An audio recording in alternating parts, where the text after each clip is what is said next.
আসসালামু আলাইকুম রহমতুল্লাহি বারাকাতু। ইতকান ইনস্টিটিউট আয়োজিত রমাদান কেন্দ্রিক আমাদের নিয়মিত আয়োজন তারাবিহ রিফ্লেকশনস এর ৮ম এপিসোডে আমি আপনাদেরকে স্বাগত জানাই। তো এই প্রোগ্রামের মাধ্যমে আমরা বাংলাভাষী মুসলিম ভাই বোনদের কাছে প্রতিদিন তারাবির মধ্যে যে অংশটুকু তেলাওয়াত করা হয়, আল্লাহ রাব্বুল আলামিন মানুষকে যেটা বোঝাতে চান, যেটা জানাতে চান, সেটা আমরা সহজবোধ্য ভাষায় সংক্ষিপ্তভাবে মানুষের কাছে তুলে ধরার জন্য চেষ্টা করছি। এরই ধারাবাহিকতায় আমরা আজকে ৮ম এপিসোড আপনাদের সামনে নিয়ে এসেছি। আজকে ইনশাআল্লাহ আমরা ১১ পারার মধ্যে যে বিষয়গুলো আলোচিত হয়েছে সংক্ষিপ্তভাবে সেগুলো নিয়ে ইনশাআল্লাহ আলোচনা করব। তো আজকে আমাদের ১১ নম্বর পারা, এটা শুরু হচ্ছে সূরা তাওবা দিয়ে। তো সূরা তাওবা এটা শুরু হয়েছিল ১০ নম্বর পারায়, আমরা গতকালকে দেখেছিলাম। তো গতকালকে ৯৩ নম্বর আয়াত পর্যন্ত হয়েছিল। আজকে আমরা ৯৩ থেকে বাকি অংশটুকু ইনশাআল্লাহ আজকে আমরা শুনতে পারবো।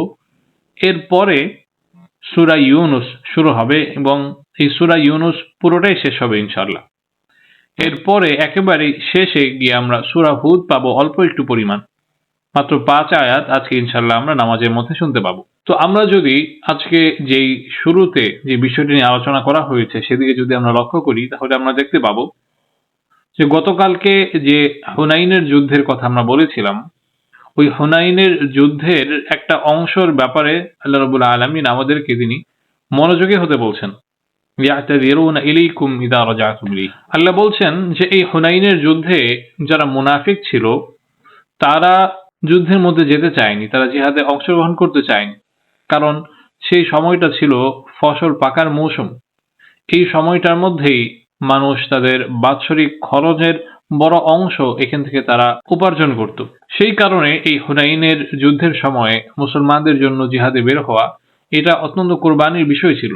তো শুধুমাত্র যারা খাঁটি মুসলিম ছিল তারাই কেবলমাত্র এই জিহাদে যাওয়ার সৌভাগ্য অর্জন করতে পেরেছিলেন। তবে আমরা সামনে জানব অল্প কয়েকজন মুসলিম ছিলেন যারা খাঁটি মুসলমান হওয়া সত্ত্বেও তারা জিহাদে যাওয়ার সৌভাগ্য তারা অর্জন করতে পারেননি। তাদের ঘটনা ইনশাআল্লাহ সামনে আসছে। তো বাকি যারা মুনাফিক ছিল তারা যুদ্ধে যায়নি। তো তারা যুদ্ধে না যাওয়ার জন্য তারা বিভিন্ন রকম উজর আপত্তি তারা নবীর সামনে এসে উপস্থাপন করছিল। আল্লাহ বলছেন যে আপনি যখন ফিরে যাবেন দেখবেন এই মুনাফিকরা নানাভাবে আপনার কাছে এসে অজুহাত দেখাচ্ছে। আপনি বলে দিন যে এই অজুহাত দেখানোর কোনো প্রয়োজন নেই। আল্লাহ আমাকে আগেই জানিয়ে দিয়েছেন যে কারা আসলে কি কারণে যায়নি। তো আল্লাহ রাব্বুল আলামিন এখানে মুনাফিকদের একেবারে যে খোরা অজুহাত ছিল সেগুলোকে খণ্ডন করার জন্য এই পারার শুরুতে আল্লাহ রাব্বুল আলামিন নবী সাল্লাল্লাহু আলাইহি ওয়াসাল্লামকে জানিয়ে দিন। এরপর আল্লাহ রাব্বুল আলামিন তিনি জানাচ্ছেন যে বেদুইন যারা ছিল, যারা গ্রাম্য আরব যারা ছিল, তাদের মধ্যে স্বভাবে রূঢ়তা থাকলেও, কর্কশ ভাব থাকলেও তাদের সবার মধ্যে ঈমান সমান ছিল না। তাদের মধ্যে কেউ কেউ ছিল যে তারা মুখে ঈমানের দাবি করত, কিন্তু তারা শেষ পর্যন্ত ওই নিফাকির মধ্যেই থাকতো, তারা মুনাফিকদের সঙ্গেই থাকতো। আবার কারো কারো ব্যাপারে আল্লাহ রাব্বুল আলামিন জানিয়ে দিচ্ছেন যে সে বেদুইন হতে পারে, সে অশিক্ষিত, সে মূর্খ হতে পারে, নিরক্ষর হতে পারে, কিন্তু তার মধ্যে ঈমান পূর্ণাঙ্গ মাত্রায় ছিল। তাকে আল্লাহ রাব্বুল আলামিন ভালোবাসেন, সেও আল্লাহ রাব্বুল আলামিনকে ভালোবাসে। এই হুনাইনের যুদ্ধের ঘটনা শেষ হওয়ার পরে আল্লাহ রাব্বুল আলামিন তিনি আমাদেরকে একটা মসজিদের দিকে তিনি আমাদের মনোযোগকে আকর্ষণ করেছেন, যেটাকে ইসলামের ইতিহাসে মসজিদে দিরার বলে সেটাকে পরিচিতি দেওয়া হয়েছে। আল্লাহ রাব্বুল আলামিন তিনি নিজেই এই মসজিদকে মসজিদুন দিরার বলেছেন। মসজিদুন দিরার মানে হচ্ছে এমন মসজিদ যেটা ষড়যন্ত্রমূলকভাবে সমাজে প্রতিষ্ঠা করা হয়েছিল। তৎকালীন যুগে মুসলমানেরা তো নবী করিম সাল্লাল্লাহু আলাইহি ওয়াসাল্লামের পেছনে তার ইমামতিতে নামাজ পড়ার জন্য তারা মসজিদে নববীতে উপস্থিত হতেন। নবী সাল্লাল্লাহু আলাইহি ওয়াসাল্লামের পিছে তারা নামাজ পড়ে নিজেদেরকে তারা ধন্য মনে করতেন। কিন্তু সেই সময় কিছু মুনাফিক তারা এমন ছিল যারা নবী সাল্লাল্লাহু আলাইহি ওয়াসাল্লাম থেকে দূরে থাকার জন্য, নিজেদের ভেতরকার গোপন পরামর্শ জানানোর জন্য তারা নবী থেকে আলাদা হয়ে মসজিদের যে বরকত ছিল নবী সাল্লাল্লাহু আলাইহি ওয়াসাল্লামের পিছনে নামাজ পড়ার, সেখান থেকে তারা বঞ্চিত হয়ে তারা নিজেরা আলাদাভাবে তারা মসজিদ তৈরি করেছিল। সেই মসজিদের মধ্যে তারা নামাজের নামে একত্রিত হতো, নামাজ পড়তো বা পড়তো না, সেখানে বসে তারা সাধারণ মুসলমানদের বিরুদ্ধে তারা ষড়যন্ত্র করত। নবী সাল্লাল্লাহু আলাইহি ওয়াসাল্লাম তার দাওয়াতি কাজের মাধ্যমে ইসলামকে যেভাবে অব্যাহতভাবে তিনি সমাজের মধ্যে ছড়িয়ে দিচ্ছিলেন, এটা কিভাবে থামিয়ে দেওয়া যায়, ইসলামের অগ্রযাত্রাকে কিভাবে দমিয়ে দেওয়া যায়, এই সমস্ত ব্যাপারে তারা সেখানে সরা পরামর্শ করত। তো আল্লাহ রাব্বুল আলামিন নবী মুহাম্মদ সাল্লাল্লাহু আলাইহি ওয়াসাল্লামকে জানিয়ে দিচ্ছেন, তাকওয়ার উপর ভিত্তি করে যেই মসজিদ তৈরি হয় সেই মসজিদটাই হচ্ছে সর্বোত্তম।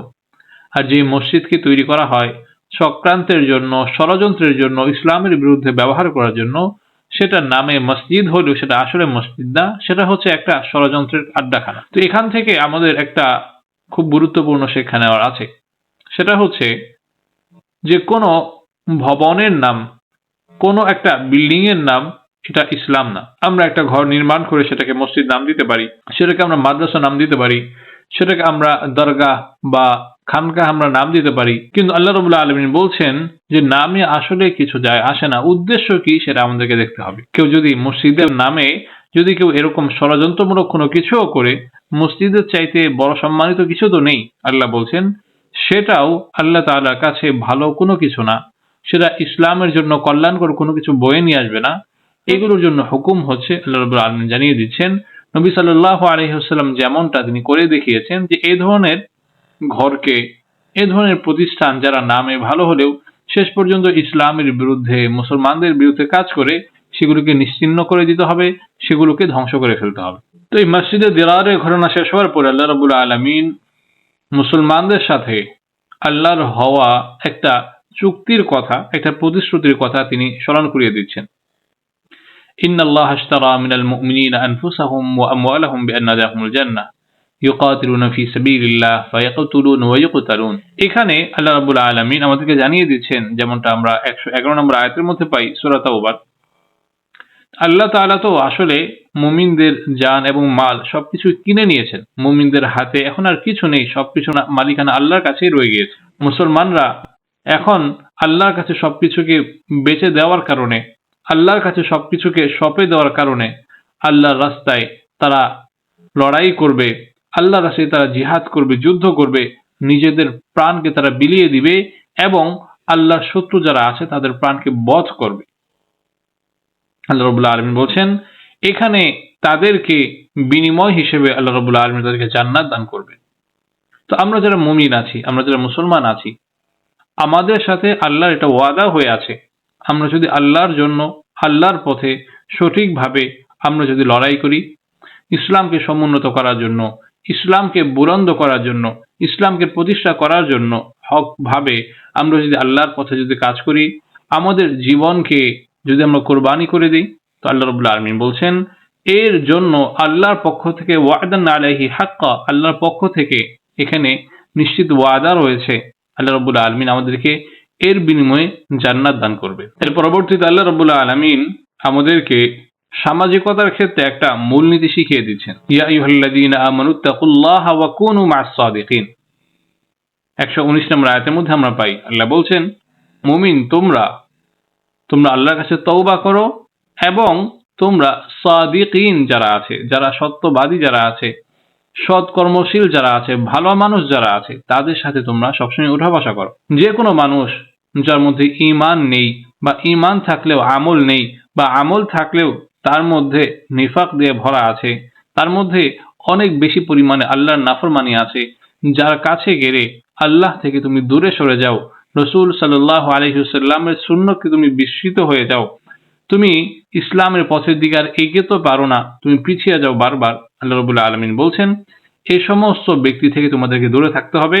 এবং যারা আসলেই সমাজের মধ্যে ভালো মানুষ যারা আছেন, যাদের কাছে গেলে আল্লাহর কথা স্মরণ হয়, নবীর কথা স্মরণ হয়, জিকির করতে মনে চায়, বেশি বেশি দিনের মধ্যে, মসজিদের মধ্যে সময় লাগাতে মনের মধ্যে একটা আগ্রহ তৈরি হয়, আল্লাহ রাব্বুল আলামিন বলছেন এই সমস্ত মানুষের সাথে তোমরা থাকো। এই সূরা তাওবার শেষ দিকে আল্লাহ রাব্বুল আলামিন ওই হুনাইন যুদ্ধেরই একটা ঘটনা আমাদেরকে জানিয়ে দিয়েছেন। একটু আগে আমরা যেটা বললাম যে হুনাইনের যুদ্ধে বের হওয়া মুসলমানদের জন্য, সবার জন্য অত্যন্ত কষ্টকর বিষয় ছিল। যারা কেবলমাত্র পরিপূর্ণ মাত্রায় ঈমানের অধিকারী ছিলেন, আল্লাহর প্রতি যাদের পরিপূর্ণ তাওয়াক্কুল, ভরসা, অবিচল আস্থা ছিল, তারাই কেবলমাত্র সেই যুদ্ধে বের হতে পেরেছিলেন, তাদের সেই সৌভাগ্য হয়েছিল। মুনাফিকরা তারা বের হয়নি।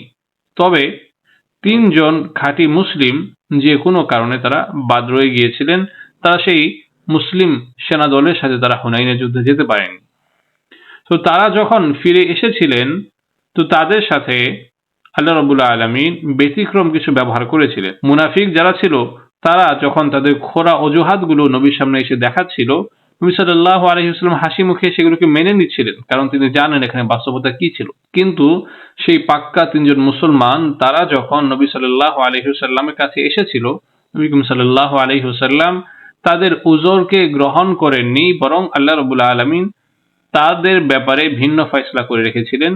তো তাদের সাথে নবী করিম সাল্লাল্লাহু আলাইহি ওয়াসাল্লাম কিছুটা শাস্তিমূলক তাদের সাথে আচরণ করেছিলেন। তাদের সাথে নবী করিম সাল্লাল্লাহু আলাইহি ওয়াসাল্লাম কথাবার্তা বলা বন্ধ করে দিয়েছিলেন। মুসলমানরা তাদেরকে এড়িয়ে চলত। পরবর্তীতে তারা যখন বারবার তাদের এই কাজের জন্য তওবা করতে থাকে, আল্লাহ রাব্বুল আলামিনের কাছে বারবার তারা নিজেদের গুনাহের জন্য তারা মাফ চাইতে থাকে, নবী করিম সাল্লাল্লাহু আলাইহি ওয়াসাল্লামের দরবারে বারবার তারা উপস্থিত হতে থাকে, কাকুতি মিনতি করতে থাকে। এক পর্যায়ে সরাসরি এই 3 ব্যক্তির উল্লেখ করে আল্লাহ রাব্বুল আলামিন আয়াত নাজিল করে দেন, ওয়া আলাস সালাসাতিল্লাযিনা খুলিফু। 3 জনের ব্যাপারে এখন বিধান চলে আসলো। এই 3 জন যারা সেই হুনাইনের যুদ্ধের মধ্যে শরীক হতে পারেনি, আল্লাহ রাব্বুল আলামিন তাদেরকে মাফ করে দিয়েছেন।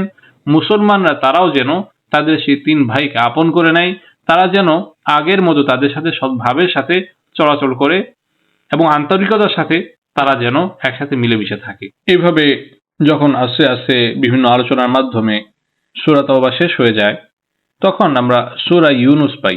সূরা ইউনুসের মধ্যে আল্লাহ রাব্বুল আলামিন অনেকগুলো বিষয় নিয়ে আলোচনা করেছেন। বিশেষভাবে এখানে ইউনুস আলাইহিস সালামের ব্যাপারে আল্লাহ রাব্বুল আলামিন এখানে ঘটনা জানিয়েছেন।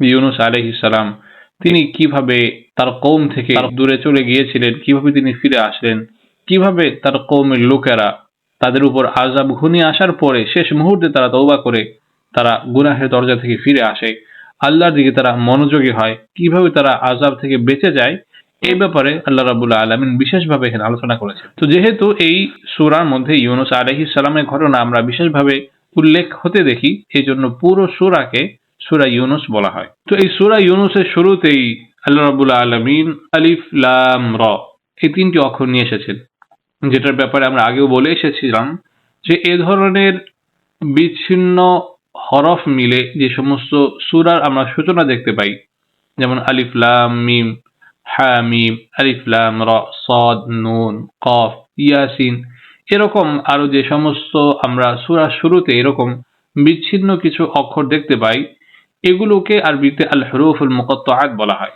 এগুলো কোরআনের মুজিজার একটা অংশ। এগুলোর সুনিশ্চিত অর্থ কি একমাত্র আল্লাহ রাব্বুল আলামিন তিনিই ভালো জানেন, এবং তিনি অতি জ্ঞানশীল। যাদেরকে আল্লাহ রাব্বুল আলামিন বিশেষ জ্ঞান দিয়েছিলেন, সেই সমস্ত মানুষেরাই কেবলমাত্র এই আয়াতের অর্থগুলো জানে। সাধারণ মানুষেরা বা সাধারণ মুফাসসিররা এই আয়াতগুলোর নিশ্চিত কোনো অর্থ তারা বলতে পারেন না। তো এই সূরার শুরুতেই আল্লাহ রাব্বুল আলামিন এই কোরআনের অকাট্যতার ব্যাপারে তিনি প্রমাণ দিয়েছেন। তিনি জানিয়ে দিয়েছেন এটা হচ্ছে এমন কিতাব যেটা আল্লাহর কাছ থেকে এসেছে। এই কিতাবের মধ্যে কোনো সন্দেহ নেই, এই কিতাবের মধ্যে কোনো ভুল নেই। এই কিতাবের মধ্যে সন্দেহ আসলে এমন কেউ পোষণ করতে পারে না যার মধ্যে বিবেক বুদ্ধি বলতে কিছু থাকে। যে বিবেক বুদ্ধি যে কাজে লাগায় না, কিংবা নিজের বিবেকে ধরলেও যে এটাকে মানতে চায় না, অন্যের সামনে প্রকাশ করতে চায় না, এমন ব্যক্তিরাই কেবলমাত্র এই কিতাবের ব্যাপারে তারা সন্দেহ করতে পারে। কোনো বিবেকবান বুদ্ধিমান মানুষ এই কুরআনের সত্যতার ব্যাপারে, আল্লাহ রাব্বুল আলামিনের প্রেরিত কিতাব এই ব্যাপারে কোনো বিবেকবান, কোনো আকল সম্পন্ন ব্যক্তি এই ব্যাপারে সন্দেহ পোষণ করতে পারে না। এর পরবর্তীতে আল্লাহ রাব্বুল আলামিন মূসা আলাইহিস সালাম এবং তার সাথে ফিরআউনের যে ঘটনাগুলো ঘটেছে সেগুলোর তিনি বিস্তারিত বর্ণনা দিয়েছেন। কিভাবে আল্লাহ রাব্বুল আলামিন মূসা আলাইহিস সালামকে জালেম ফিরআউনের হাত থেকে বাঁচিয়ে দিলেন, কিভাবে বনি ইসরাইলকে মূসা আলাইহিস সালাম উদ্ধার করলেন, এগুলো সবিস্তারে তিনি আমাদেরকে বর্ণনা করেছেন। তো এখানে আমরা একটা বিষয় শ্রোতাদের সামনে তুলে ধরতে চাই সেটা হচ্ছে যে আমরা অনেকে মনে করি ফিরআউন যেহেতু নদীতে পানিতে ডুবে মারা গিয়েছে, সে তো নীল নদেই মারা গিয়েছে। কারণ ফিরআউন মিশরে ছিল, আর মিশরের নাম শুনলে আমাদের মাথার মধ্যে নীল নদের ছবি ভেসে ওঠে। তো এই যুগসূত্রের আলোকে অনেকেই আমরা মনে করে থাকি যে ফিরআউন হয়তো এই নীল নদে ডুবে মারা গিয়েছে। কিন্তু আমরা যদি ঐতিহাসিক বাস্তবতার দিকে লক্ষ্য করি তাহলে আমরা দেখতে পাবো যে ফিরআউন সে নীল নদে ডুবে মারা যায়নি, বরং সে লোহিত সাগরে ডুবে মারা গিয়েছিল। মুসা আলাইহিস সালাম যখন এই বনি ইসরাইলকে নিয়ে মিশর থেকে নদী পার হয়ে তিনি যখন শামের দিকে যাচ্ছিলেন, তো সেদিকে যাওয়ার সময় নীল নদ সামনে পড়ে না, বরং সেখানে মাঝখানে লোহিত সাগর সেটা বাধা হয়ে থাকে। আল্লাহ রাব্বুল আলামিন এই যে মুসা আলাইহিস সালামকে বাঁচিয়ে দিয়েছিলেন, বনি ইসরাইলকে বাঁচিয়ে দিয়েছিলেন, ফিরআউনকে ডুবিয়ে মেরেছিলেন, এটা নীল নদের মধ্যে না, এটা মূলত লোহিত সাগরের মধ্যেই হয়েছিল। এরপরে আল্লাহ রাব্বুল আলামিন আমাদেরকে একটা গুরুত্বপূর্ণ তথ্য দিচ্ছেন, ফালাউলা কানাত ক্বরিয়াতুন আমানাত ফানাফাহা ঈমানুহা ইল্লা কওমা ইউনুস। আল্লাহ রাব্বুল আলামিন জানিয়েছেন যে আমি সৃষ্টির শুরু থেকে যতগুলো সম্প্রদায়কে, কওমকে তাদের অরাজকতার জন্য, তাদের গুনাহের জন্য আমি ধ্বংস করেছি, তো ধ্বংস হওয়ার আলামত প্রকাশ পাওয়ার পরে কোন কওম, কোন দল, কোন মানুষ এমন ছিল না যে তারা সেই ধ্বংসের হাত থেকে নিষ্কৃতি পেয়েছে। কেবলমাত্র ইউনুস আলাইহিস সালামের কবিলা, তার গোত্ররাই এমন ছিল যারা আযাবের আলামত শুরু হওয়ার পরে তাদের পরিপূর্ণ তাওবার কারণে আল্লাহর সেই আযাব থেকে তারা মুক্তি পেয়েছিল। এর আগে অন্য কোন কওমের ব্যাপারে আল্লাহ রাব্বুল আলামিন এরকম সুযোগ দেননি। যাদের উপরে আল্লাহ রাব্বুল আলামিন আযাবের আলামত শুরু করে দিয়েছিলেন, তাদেরকে সে আযাব দিয়ে ধ্বংস করেছেন। শুধুমাত্র সর্বপ্রথম আমরা আল্লাহ রাব্বুল আলামিনের ভাষ্যমতে আমরা এই ইউনুস আলাইহিস সালামের কওমের কথা জানতে পারলাম, যাদেরকে আল্লাহ রাব্বুল আলামিন সর্বপ্রথম আযাবের আবির্ভাবের পরেও তাদেরকে আল্লাহ রাব্বুল আলামিন বাঁচিয়ে দিয়েছিলেন। এবং এই সূরার শেষে, সূরা ইউনুসের একেবারে শেষে আল্লাহ রাব্বুল আলামিন আরেকটা গুরুত্বপূর্ণ বিষয় তিনি আমাদেরকে জানিয়ে দিচ্ছেন, ওয়াত্তাবি' মা ইউহা ইলাইক ওয়াসবির। আল্লাহ জানিয়ে দিচ্ছেন, হে নবী, আপনার কাছে যে বিধিবিধানগুলো আসে, যে দায়িত্ব আপনার কাছে আসে, সে আল্লাহর দেওয়া দায়িত্বের আপনি অনুসরণ করুন। আপনাকে যেটা করতে বলা হয় আপনি সেটা করুন। ওয়াসবির, এবং সেই দাওয়াতি কাজের মধ্যে সবর ইখতিয়ার করুন। আপনি ধৈর্যের পরিচয় দিন। আপনি কখনো হতোদ্যম হয়ে যাবেন না, হতাশ হয়ে যাবেন না, আফসোসের মধ্যে থাকবেন না। আল্লাহ যে কাজ আপনাকে করতে বলেছেন, আপনার দায়িত্ব হিসেবে আপনি করতে থাকেন, এবং আপনি এটা অত্যন্ত গুরুত্বের সাথে, ধৈর্যের সাথে, অত্যন্ত নম্রতার সাথে এই দাওয়াতে কাজ করতে থাকেন। আল্লাহ রাব্বুল আলামিন যিনি আপনাকে দায়িত্ব দিয়েছেন, সেই কাজের ফলাফলও আল্লাহ রাব্বুল আলামিন আপনার সামনে প্রকাশ করে দিবেন।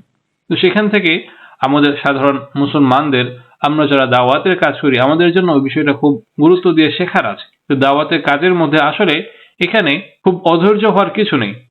আমি এখানে যদি মেহনত করি, তো এই মেহনতের ফলাফল আমি এই মুহূর্তে যদি নাও দেখি, আমি কাউকে নামাজের কথা বললাম, সে নামাজ হয়তো পড়লো না, আমি হয়তো কাউকে রোজার কথা বললাম, সে হয়তো রোজা রাখলো না, কিন্তু আমার এই কাজটা আসলে বিফলে গেল না।